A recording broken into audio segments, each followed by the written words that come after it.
Welcome everyone. Welcome back to my channel. Welcome back to another mukbang. Ngasigi mathel se pan nga hawai jar ga tawbane. Duga sina kana awathabi asang basing ju. Duga sidana pafor lai re. Pafor se swai thamne kadina.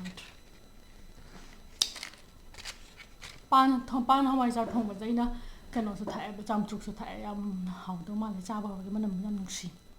Sa ba hore hazikan aina ga humanga khara sawan baga.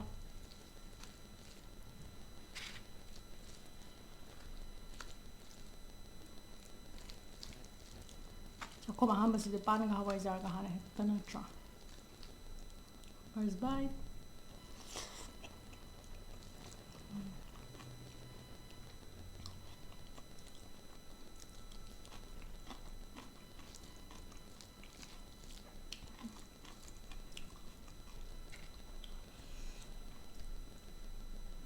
Siyempre mo kain eh.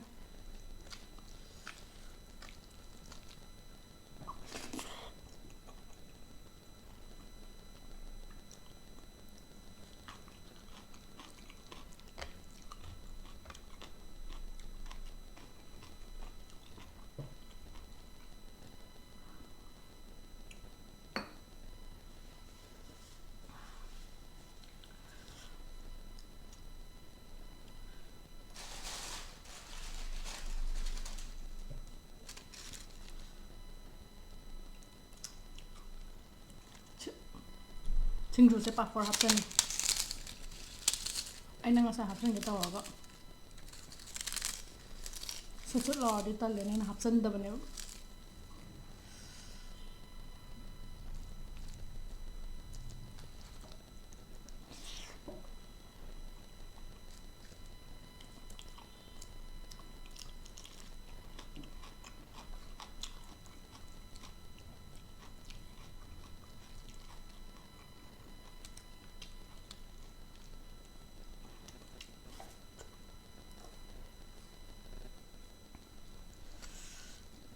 Pafor hapsan basta na hawa yan din. Hindi henta mo ito.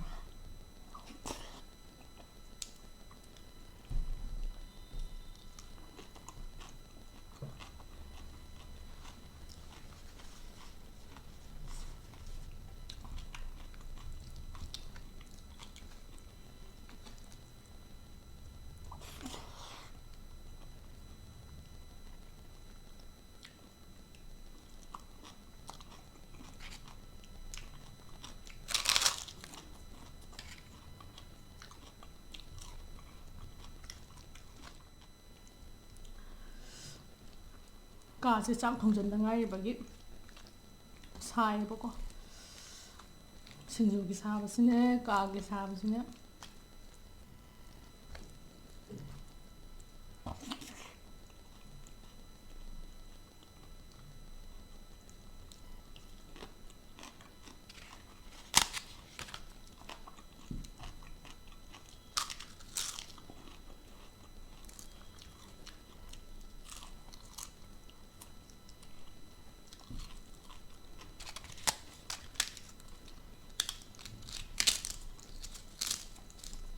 yung gi bahurani do sa to kore bahurani do ai da hawa na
ꯁꯤꯡꯖꯨꯅꯦ ꯄꯥꯐꯣꯔꯅ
ꯁꯤ ꯄꯥꯟꯁꯤꯗ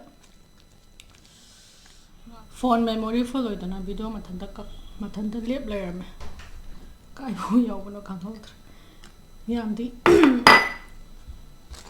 ꯌꯥꯝꯅꯕꯨꯗꯤ ꯈꯦꯠꯅꯔꯝꯃꯔꯣꯏ ꯑꯗꯨꯕꯨ ꯑꯩꯗꯤ ꯑꯔꯣꯏꯕ ꯆꯥꯛꯈꯣꯝ ꯌꯧꯁꯜꯂꯛꯑꯦ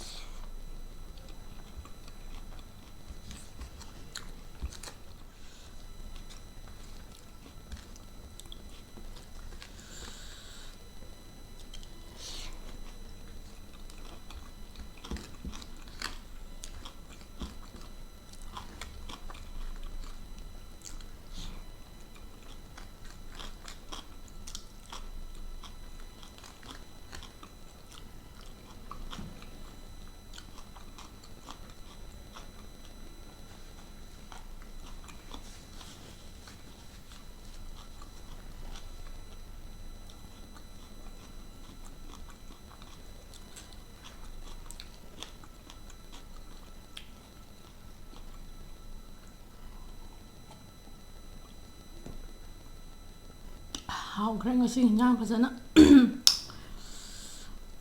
video ꯃꯔꯛꯇ ꯊꯥꯆꯔꯁꯨ ꯑꯗꯣ ꯃꯌꯥꯝ ꯉꯁꯤꯒꯤꯗꯤ ꯁꯤꯗ ꯂꯣꯏꯁꯤꯜꯂꯒꯦ ꯃꯊꯪ ꯀꯩ ꯆꯥꯔꯣꯒ ꯍꯥꯏꯕꯤꯔꯛꯑꯣ ꯚꯤꯗꯤꯑꯣꯁꯦ ꯌꯦꯡꯕ ꯅꯨꯡꯉꯥꯏꯔꯗꯤ ꯂꯥꯏꯛ ꯇꯧꯕꯤꯔꯝꯃꯣ ꯀꯃꯦꯟꯇ ꯍꯥꯏꯕꯤꯔꯛꯑꯣ ꯀꯃꯥꯏꯅ ꯇꯧꯒꯦꯅ ꯑꯗꯨꯒ ꯁꯤꯌꯔꯁꯨ ꯇꯧꯕꯤꯌꯣ ꯑꯗꯣ ꯉꯁꯤꯒꯤꯗꯤ ꯁꯤꯗ ꯂꯣꯏꯁꯤꯜꯂꯒꯦ ꯃꯌꯥꯝ ꯃꯊꯪꯒꯤ ꯚꯤꯗꯤꯑꯣ ꯑꯗꯨꯝ ꯊꯦꯡꯅꯔꯁꯦ ꯕꯥꯏ